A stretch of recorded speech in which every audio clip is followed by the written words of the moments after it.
Good morning, good evening, good night, everybody, wherever you are in the world. Welcome once again to another session of Living World of Darkness.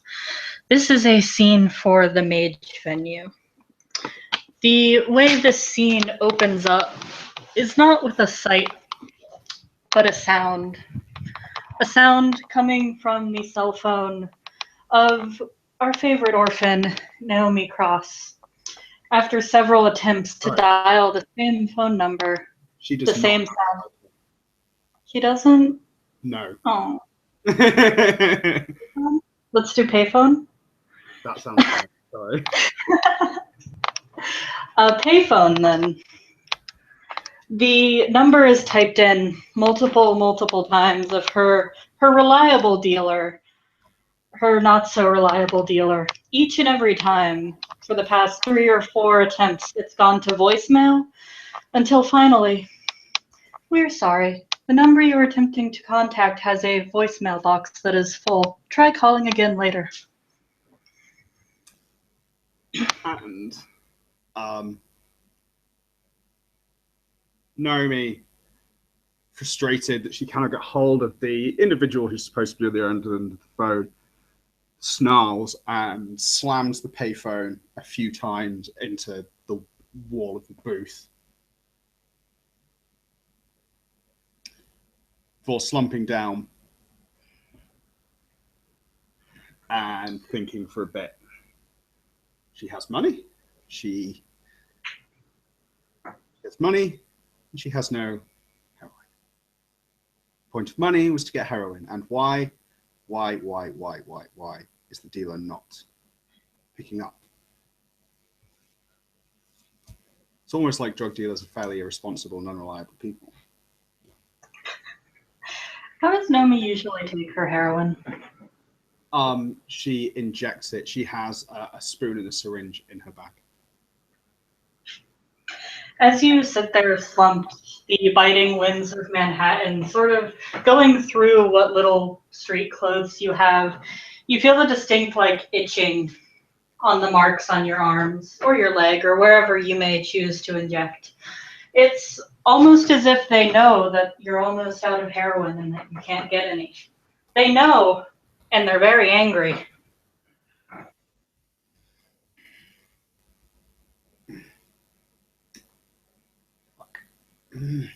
And she starts rubbing the network of track marks and scars on her arm under her sleeve.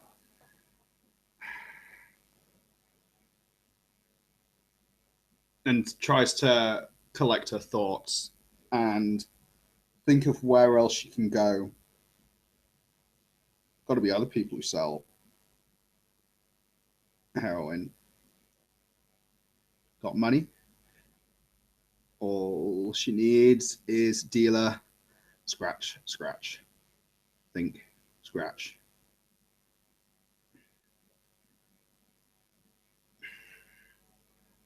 And she stands up, picks up her bag, and starts walking, not really going anywhere, just trying to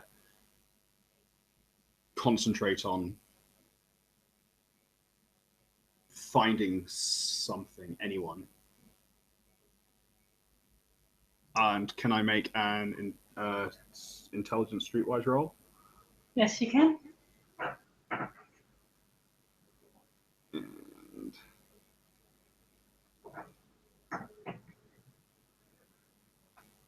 depending on the difficulty, but that's at least one success. Oh yeah, you've wandered the streets of Manhattan long enough. Your dealer is known for his week-long binges, so you've gotten pretty good at sort of fending for yourself when he's not contactable. You know that there are a couple fairly reliable dealers outside of some old bar in South Manhattan. So, yeah, not wanting to waste any money on public transport, she originally starts walking to Manhattan from Brooklyn, walking faster and just getting more frustrated until eventually she gives up and uses some of her ill-gotten gains to get the bus across the bridge to Manhattan. Does Naomi have any unawareness? I believe the answer to that is no, she does not. Okay. It's a pretty normal trip back to the bus. You get on. It's still cold inside. The last people that are really traveling the bus at this point of the day are drunkards who are sleeping there or people going to night shift jobs. None of them seem particularly friendly. In fairness, Naomi is not the friendliest and most outgoing of people. Another sullen face on the bus as it winds through late at night. And she just wraps her arms around herself. During the bus ride, there are a couple incidents in which you hear a slightly distressed sounding like rustling from your bag. It quiets itself after a minute or two, but something seems a little on edge. She puts her hand into her bag, and just strokes Shanker's between his ears. He's shaking slightly, but the sort of flailing stops when you're touching him. The bus arrives not too far from that bar. This area is sort of run down, but you can see the neon sign maybe 2 or 3 blocks away.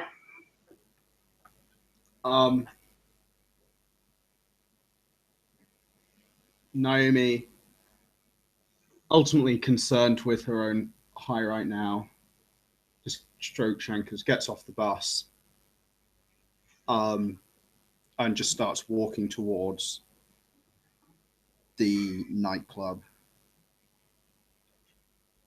and tries to spot the sort of largely unobtrusive individuals who are offering goods for money. It takes you a few moments to locate it, but finally, outside the club, you see a couple of teenagers or maybe young college students. You can't really tell. It's cold and dark out. Go into the alley. They all walk back out in a few minutes, kind of like laughing with their hands shoved deep into their pockets. So Naomi puts her hands by her side, broadly where they can be seen, and trying to look as inconspicuous as possible, unlike a bunch of people wasting college loans. She walks into the alleyway. On the other end of the alleyway is a fairly unremarkable looking gentleman with a large nose, curly brown hair, and a flannel jacket. He's the only person there. It looks like he's enjoying a smoke break, very frequently checking a shitty flip phone. Okay. Naomi walks further into the alleyway, turns around to make sure no one is looking. Give me an alertness roll. Sharp senses come into play. Perception speciality. Sure. 2. You catch a faint glimpse. It looks like a black piece of cloth. You get that feeling again. You know how the past few nights you've had trouble sleeping because it's been feeling like somebody's watching you? It's almost familiar.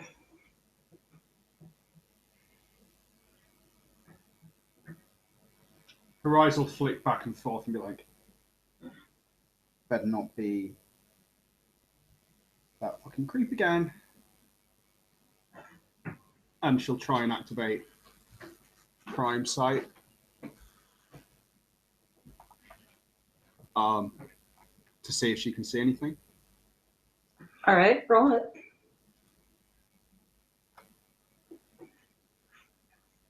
Yep. Oh yeah, it's you do see the telltale sort of flickering that you've come to recognize from your kind, but there's something wrong with it. The pattern in which it flickers, or maybe the vibe you get from it, it's weird.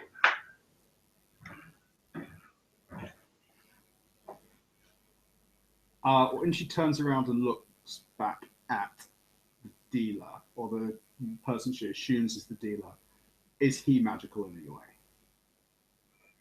He does not appear to have any more spark of life than a normal person. He's sort of giving you a weird, impatient look. Can I help you? Sorry, I was just being careful. She turns back and she reaches into her bag and takes out the sort of crumpled notes that are the currency she has. We'll take them and sort of flip through. What are you looking for? Smack. How much? Duncan has no idea the street value of heroin. I assume that Naomi does. He looks at you, looks at the money, sort of furrows his brow. This isn't enough. Please. Look, please. What can I do? Come back when you have more money. Give me that. What's that? Then give me that back. I'll come back with more money.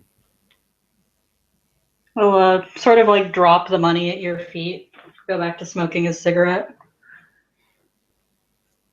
And Naomi will pick it up, stuff it back in her bag. At this point, almost completely forgotten, like Shankar's earlier distress, barely focused on the magical effect, and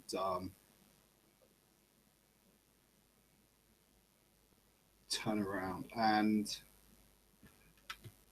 she's going to walk back out of the alleyway. The rat in your bag, more distressed noises as it sort of like wiggles about.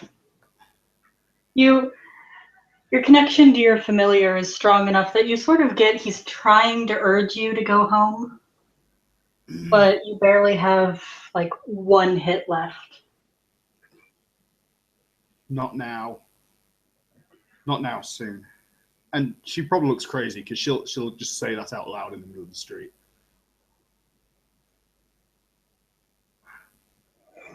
And she'll turn and look to see if there's anyone in the street who looks like they could be a potential pickpocketing target or the like. Those young college-age students are still hanging around. Although it looks like one of them is getting tired. She's taken her heels off and she's kind of trying to just stand back. The others, not very good friends. They appear to be several strides ahead of her.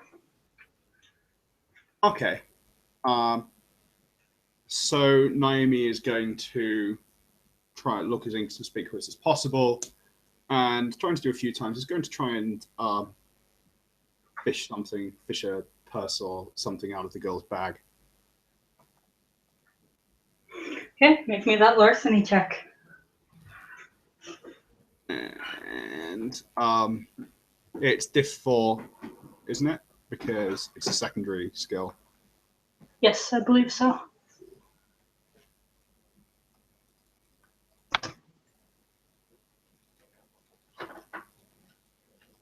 Three successes.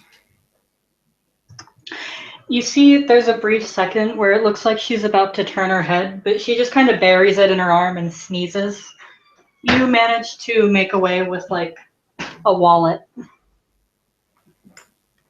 Naomi will quickly turn around and march back to the alleyway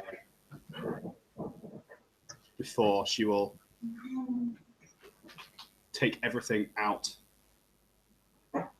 She will, as inconspicuous as possible when she enters the alleyway, empty out the wallet.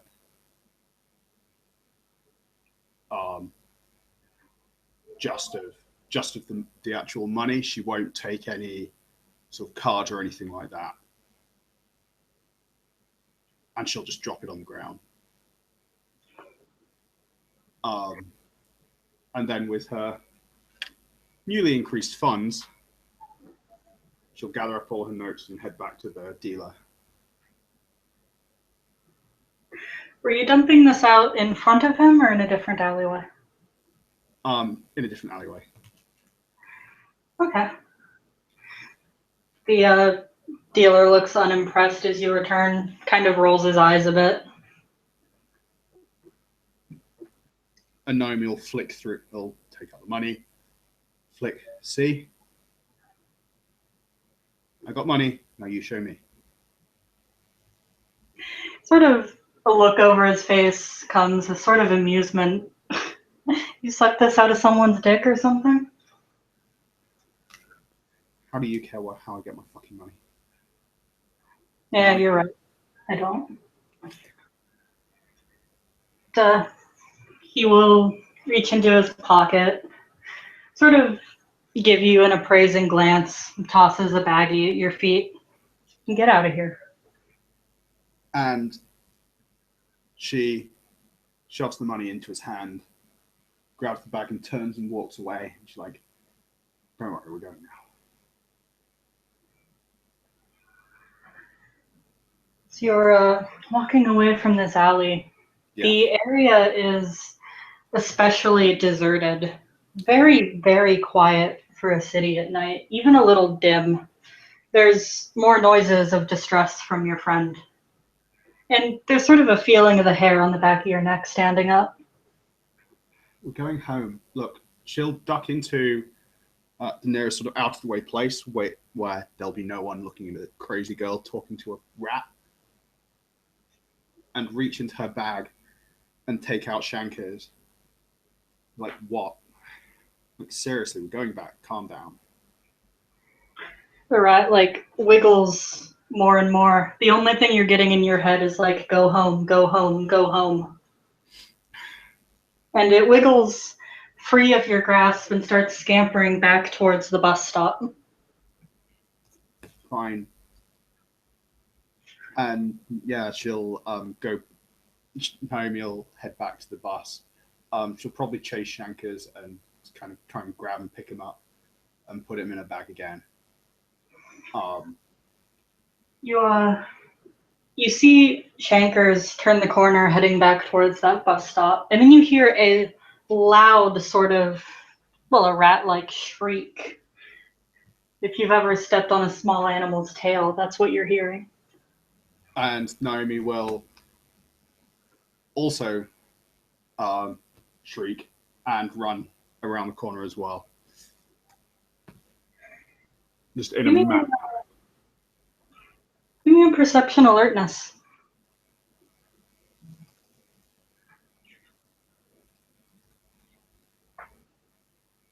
Two successes, assuming difficulty 6, if not a botch. You can hear the rat's continued squeaking, squeaking.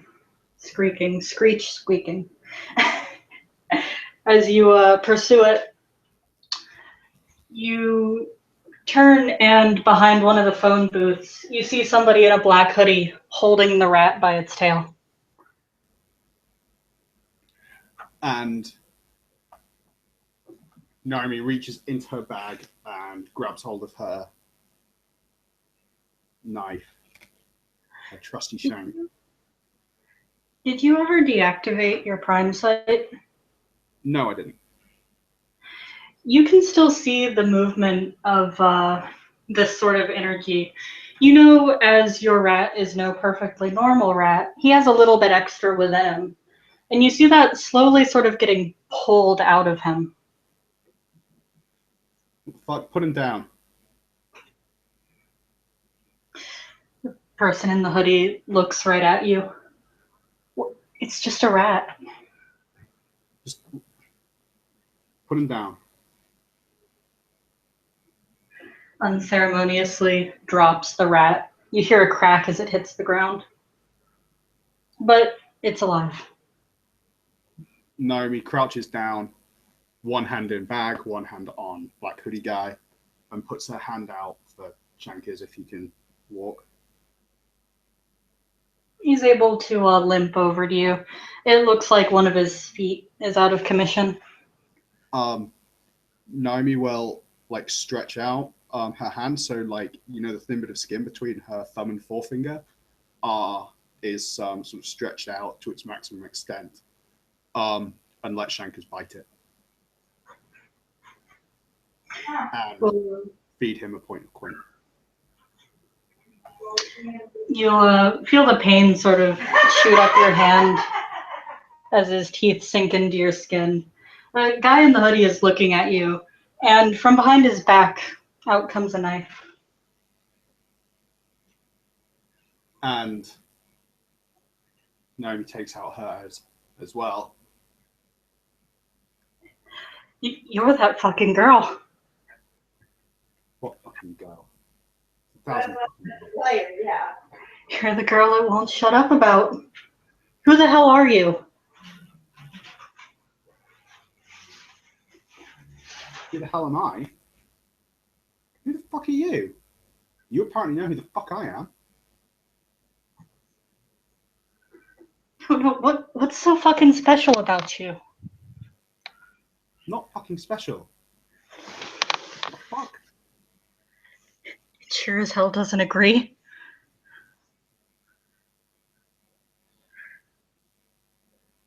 You'll see, And she'll he's sort start of- backing away. as he's looking at you, you'll notice he looks more at the blood where you exchanged the quintessence than at you. There's sort of a maniacally hungry look in his eye. Fuck. Where'd you get that? I know what that can. Okay, in fact, no. Naomi's just going to make an assumption then, if that's okay. That he's a vampire, and like, just let's all stay calm. Just fucking walk away. Hey, I'm talking to you. Where'd you get that fucking rat? It's a rat. Why does it matter to you? You were the one who's saying it's just another fucking rat. Stop playing games with my head. And he'll sort of look at you, and an arm goes out. And you find you're mysteriously kind of off balance.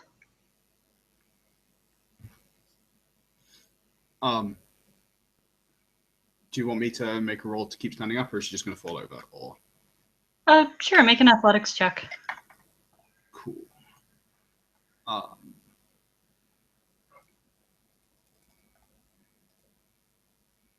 One success.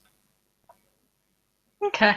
You stumble and you definitely feel things sort of shift, but you're able to stay on your feet. The guy doesn't seem to be chasing you. Did nothing kind of come up with my prime sight when he did that? Oh, right, prime sight. Let's see. You definitely feel like some tampering in the tapestry. You've done plenty of magic before. You know what you felt.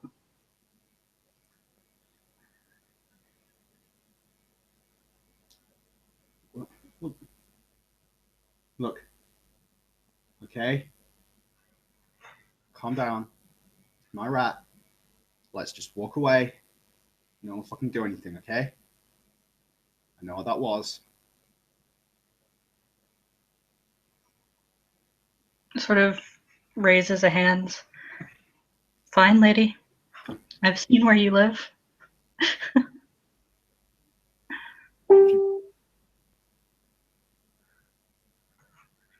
What do you mean about where I live? Who the fuck are you?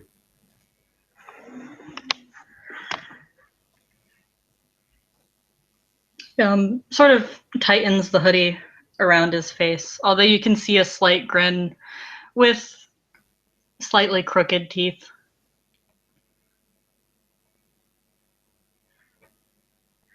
Look, I don't know who you are, but there's something about you I need to find out.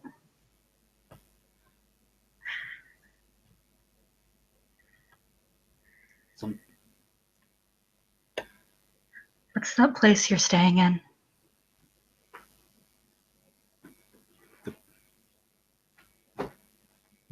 what the hell do you mean?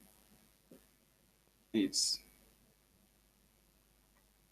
just with a friend, okay?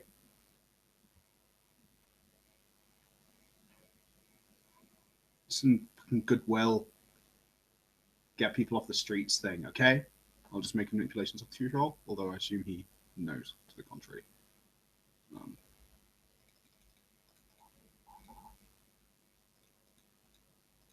4 successes, for what it counts.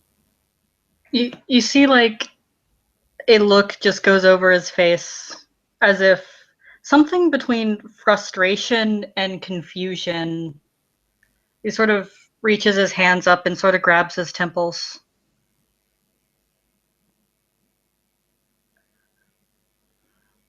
Shit. And he's gonna bolt. Naomi's going to kind of stay, breathing slowly and shaking for a bit, and lift Shankers up, like, gonna be okay. I'm going home now. It's gonna be okay. Mostly trying to reassure herself, not the rat. The rat is like clinging very, very tightly to you. And Naomi's actually going to put him in the pocket of her, put the rat in the pocket of her jacket. Decidedly threadbare, but yeah. And walk back towards the bus. Thankfully, you make it back to the bus, and you don't notice anything else happening. The rat in your pocket is shaking slightly and sort of seems very frightened, but there's none of that distress from before. Okay. And yeah, she just waits for the bus. I assume buses late at night in Manhattan are not the most frequent things, but